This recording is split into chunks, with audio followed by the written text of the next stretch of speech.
안녕하세요. 하군의 부동산TV를 운영 중에 있는 하군입니다. 최근 코로나19로 인해 상인들이 무척 힘든 시기를 보내고 있는데요. 저는 IMF부터 글로벌 금융위기까지 모두 거쳐봤지만 이런 경우는 정말 처음이군요. 임대인, 임차인 모두 힘든 상황을 보내고 있는데요.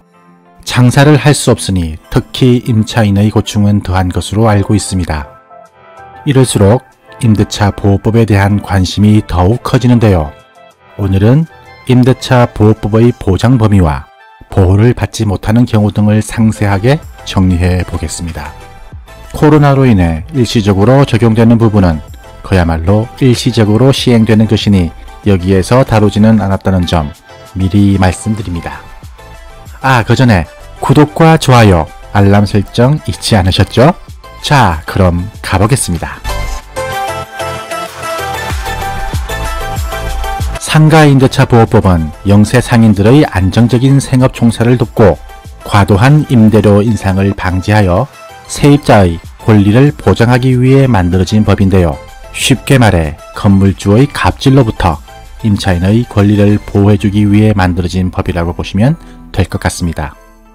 이 법의 보호를 받기 위해서는 우선 주된 부분이 영업용으로 사용되는 건물이어야 합니다. 상업용도로 사용되는 건물이어야 한다는 얘기인데요. 먹고 자고 사는 용도로 사용하면서 상가임대차 보호법의 적용을 받을 수는 없다라는 얘기입니다. 사업자 등록 대상이 되는 건물이어야 하고요. 일정 금액의 환산보증금을 초과하지 않는 건물이어야 합니다. 환산보증금 부분은 잠시 후에 상세하게 다루도록 하고요. 2002년 11월부터 법이 도입되어 현재에 이르고 있는데요.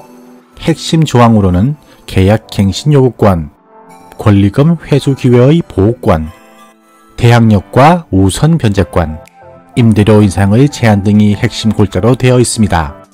그럼 그 내용들에 대해 상세히 알아보도록 할까요? 첫째, 계약갱신요구권.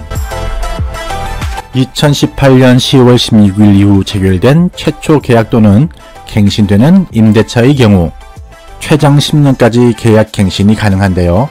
그전에는 최장 5년까지만 가능했습니다. 임차인, 즉 세입자가 계약기간이 끝나기 6개월 전부터 늦어도 1개월 사이에 계약 갱신을 요구할 수 있는데요. 이 경우 임대인은 정당한 이유 없이 거절할 수 없고 기간은 5년에서 최장 10년까지 보장받을 수 있습니다. 계약이 갱신되었다면 어느 일방이 특별한 사유 없이 일방적으로 계약을 파기할 수 없습니다. 만약 임대인과 단기간 사용을 약정하고 임차했다면 어떻게 될까요? A라는 임차인이 건물주 B에게 1년간만 상가를 사용하고 나가기로 약정했다면 임차인 A는 1년 후 방을 빼고 나가야 할까요? 답은 그렇지 않다입니다. 상가임대차 보호법은 강행 규정으로 비록 임대인과 단기 계약을 했다고 해도 임차인이 원한다면 법이 정한 10년까지 보장받을 수 있습니다. 갱신 요구권에서 꼭 짚고 넘어가야 할 중요한 부분이 있는데요. 그건 바로 묵시적 갱신 부분입니다. 임차, 임대 양방이 위에서 언급한 정해진 기한 내에 계약 갱신 의사를 밝혀 갱신을 하면 문제가 되지 않겠지만 만약 둘 다 특별한 언급 없이 그냥 놔둬버리는 경우 이럴 땐 쉽게 말해 자동으로 계약이 갱신되게 되는데 이것을 묵시적 갱신이라고 합니다. 근데 이게 뭐가 문제냐고요? 문제가 됩니다. 왜냐하면 묵시적 갱신으로 계약이 연장되게 되면 그 기한이 1년 연장으로 끝나버리기 때문입니다.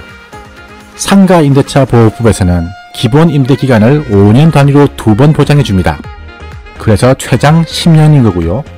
그런데 A라는 임차인이 5년의 임차기간을 만료하고 갱신해야 할 시점에 의사에 의한 갱신이 아니라 묵시적 갱신으로 임차기간이 연장되었다면 A는 5년으로부터 향후 1년간만 임차기간을 보장받을 수 있게 됩니다. 결과적으로 6년간만 임차기간을 보장받을 수 있게 되는 겁니다. 4년을 잃어버리게 되는 것이지요. 갱신과 동시에 1년 후에 건물주가 원한다면 나가야 된다는 겁니다. 이 부분 모르시는 분들이 많던데 꼭 유념하시기 바랍니다. 특히 임차인들요. 묵시적 갱신 시에는 임차인은 언제든 계약을 해지할 수 있는데요. 이때 해지는 3개월 후부터 효력이 발생하기 때문에 3개월치 차임은 내셔야 합니다. 둘째, 권리금 회수 기회의 보호입니다. 건물주 즉 임대인은 임차인이 다음 임차인으로부터 받을 권리금에 대해 가타부타 하지 말아야 된다는 얘기입니다. 권리금은 임차인의 권한이라는 것이죠. 이는 임대차 계약이 끝나기 6개월 전부터 종료 시점까지 적용됩니다. 셋째, 대항력과 우선 변제권인데요. 그런 일은 없어야겠지만 만약 당신이 임차해서 사용하고 있는 건물이 경매로 넘어가게 되었을 때 임대차 계약 사실을 법원에 등기하지 않았더라도 건물을 인도받았고 사업자 등록을 했다면 제3자의 권리가 보장되어 대항력을 가지게 됩니다. 이 상태에서 확정일자까지 받았다면 보증금에 대한 우선 변제권을 가지게 됩니다.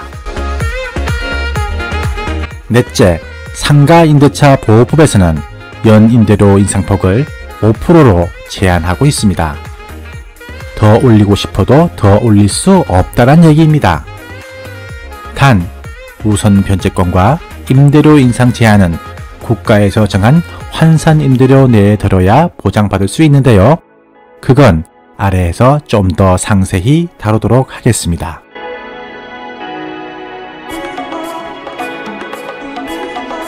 자, 상가임대차 보호법에 의해 보장받을 수 있는 사항에 대해 알아봤는데요. 그렇다면 보장받을 수 없는 예도 있지 않을까요? 만약 임차인이라면 지금부터가 중요하니 잘 들어보시길 바랍니다. 첫 번째, 임대료가 일정 금액의 환산 보증금을 초과하는 경우인데요. 나라에서 정한 일정 금액의 임대료를 초과하게 되면 상가임대차 보호법의 최우선 변제권과 차입 정액 5% 제한의 보장을 받을 수 없게 됩니다. 환산 보증금의 기준은 지역마다 틀린데요.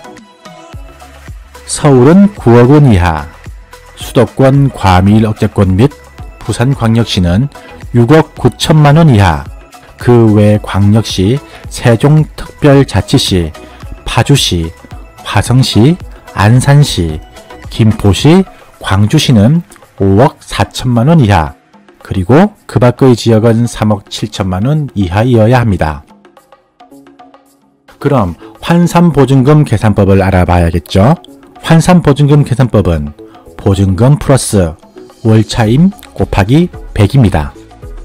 예를 들자면 내가 보증금 1억에 월차임 100만원을 내고 있다면 보증금 1억 더하기 월차임 100만 곱하기 100 해서 2억이 되니 총 환산 보증금은 2억 원이 됩니다. 이분은 무난히 임대차 보호법의 적용을 받을 수 있겠군요.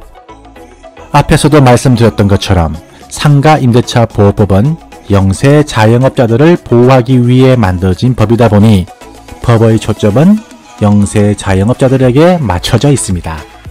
따라서 돈 많은 자영업자 여러분들은 적당히 알아서 하세요 라는 뜻이 살짝 내포되어 있습니다.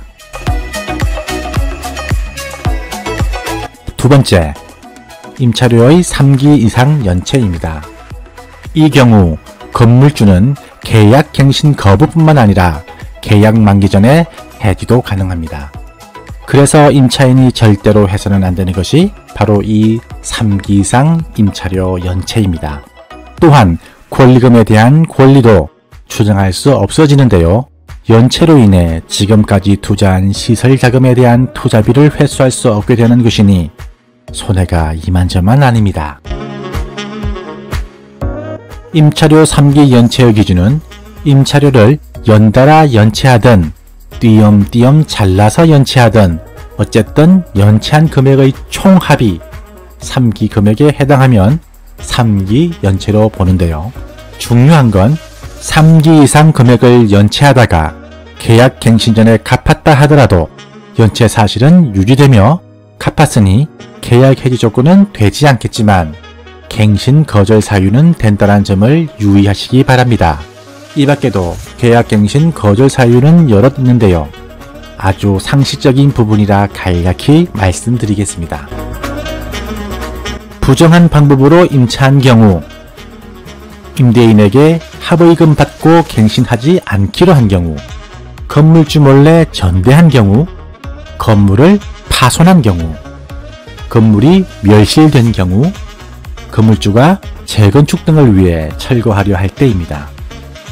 재건축으로 갱신을 거절할 경우에는 임대인이 임대차 계약 전에 미리 임차인에게 그 사실을 알려야 한다는 점 기억해 두시고요.